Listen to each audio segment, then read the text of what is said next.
Hello, everyone. I'm back with our wonderful book, My Father's Dragon by Ruth Stiles Gannett. And today I'll share with you chapters 5 and 6. So chapter 5 is entitled My Father Meets Some Tigers. And here's a picture of Elmer Elevator walking through Wild Island. The river was very wide and muddy, and the jungle was very gloomy and dense. The trees grew close to each other, and what room there was between them was taken up by great high ferns with sticky leaves. My father hated to leave the beach, but he decided to start along the riverbank, where at least the jungle wasn't quite so thick. He ate 3 tangerines, making sure to keep all the peels this time, and put on his rubber boots. My father tried to follow the riverbank, but it was very swampy, and as he went farther, the swamp became deeper. When it was almost as deep as his boot tops, he got stuck in the oozy, mucky mud. My father tugged and nearly pulled his boot right off, but at last he managed to wade to the drier place. Here, the jungle was so thick that he could hardly see where the river was. He unpacked his compass and figured out the direction he should walk in order to stay near the river. But he didn't know that the river made a very sharp curve away from him, just a little way beyond. And so as he walked straight ahead, he was getting farther and farther from the river. It was very hard to walk in the jungle. The sticky leaves of the ferns caught at my father's hair, and he kept tripping over roots and rotten logs. Sometimes the trees were clumped so closely together that he couldn't squeeze between them, and he had to walk a long way around. He began to hear whispery noises, but he couldn't see any animals anywhere. The deeper into the jungle he went, the surer he was that something was following him. And then he thought he heard whispery noises on both sides of him, as well as behind. He tried to run, but he tripped over more roots, and the noises only came nearer. Once or twice he thought he heard something laughing at him. At last he came out into a clearing and ran right into the middle of it so that he could see anything that might be ready to attack him. He was surprised when he looked and saw 14 green eyes coming out of the jungle all around the clearing. And when the green eyes turned into 7 tigers. The tigers walked around him in a big circle, looking hungrier all the time. And then they sat down and began to talk. "I suppose you thought we didn't know you were trespassing in our jungle."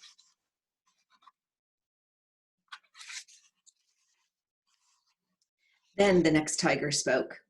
"I suppose you're going to say you didn't know it was our jungle. Did you know that not one explorer has ever left this island alive?" said the third tiger.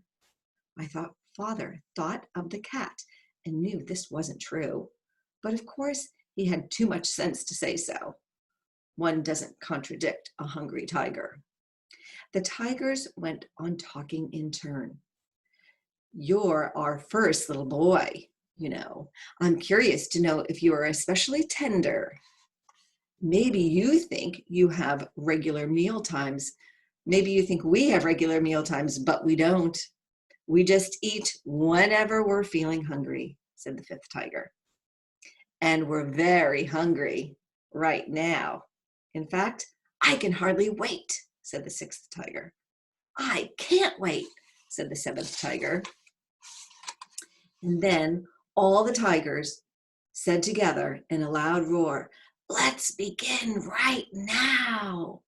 And they moved in closer. My father looked at those 7 hungry tigers, and then he had an idea. He quickly opened his knapsack and took out the chewing gum. The cat had told him that tigers are especially fond of chewing gum, which was very scarce on the island. So he threw them each a piece, but they only growled. "As fond as we are of chewing gum, we're sure we'd like you even better."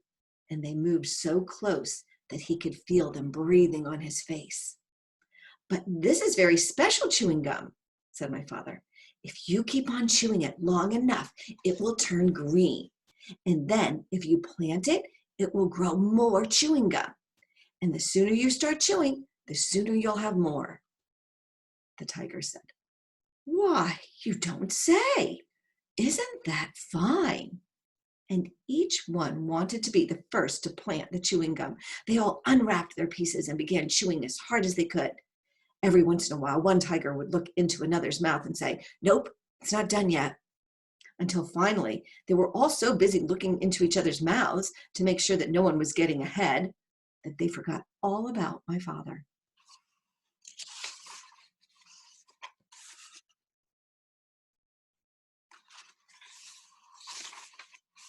Chapter 6.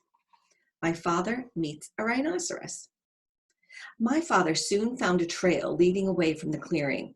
All sorts of animals might be using it too, but he decided to follow the trail no matter what he met because it might lead to the dragon. He kept a sharp lookout in front and behind and went on. Just as he was feeling quite safe, he came around a curve right behind the two wild boars. One of them was saying to the other, Did you know that the tortoises thought they saw Monkey carrying his sick grandmother to the doctor's last night? But Monkey's grandmother died a week ago, so they must have seen something else. I wonder what it was. I told you that there was an invasion afoot, said the other boar, and I intend to find out what it is. I simply can't stand invasions. Me neither, said a tiny little voice. Me neither. And my father knew that the mouse was there too.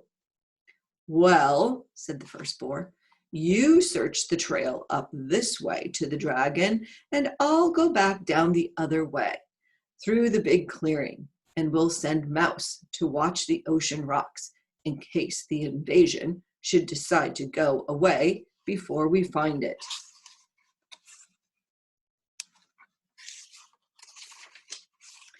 My father hid behind a mahogany tree just in time, and the first boar walked right past him. My father waited for the other boar to get a head start on him, but he didn't wait very long because he knew that when the first boar saw the tigers chewing gum in the clearing, he'd be even more suspicious. Soon, the trail crossed a little brook, and my father, who by this time was very thirsty, stopped to get a drink of water. He still had on his rubber boots, so he waded into a pool of water and was stooping down when something quite sharp picked him up by the seat of his pants and shook him very hard. Don't you know that's my private weeping pool?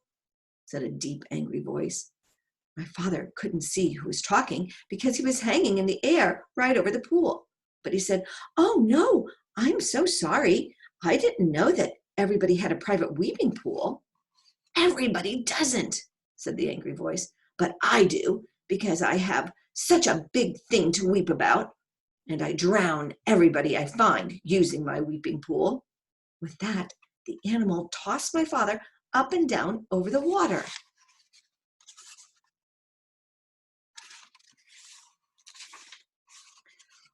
What is it that you weep about so much?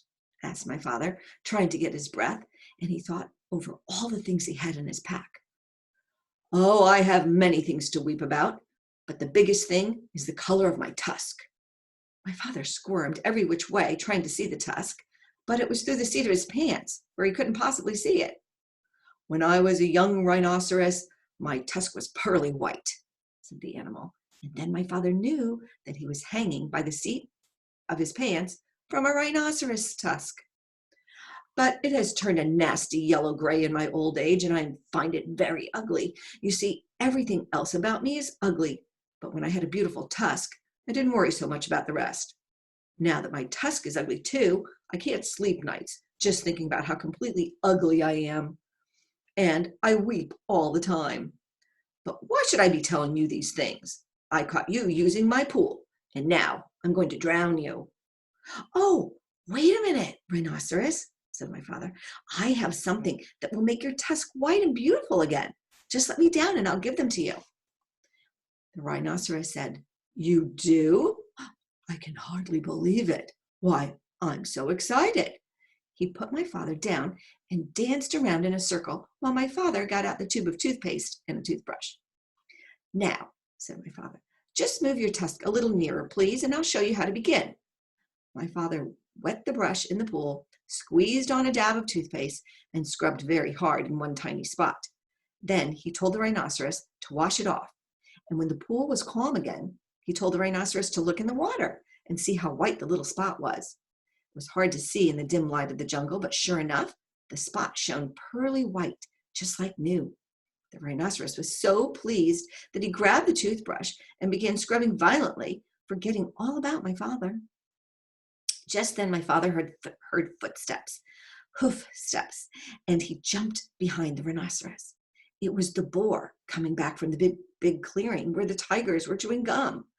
The boar looked at the rhinoceros and at the toothbrush and at the tube of toothpaste, and then he scratched his ear on a tree.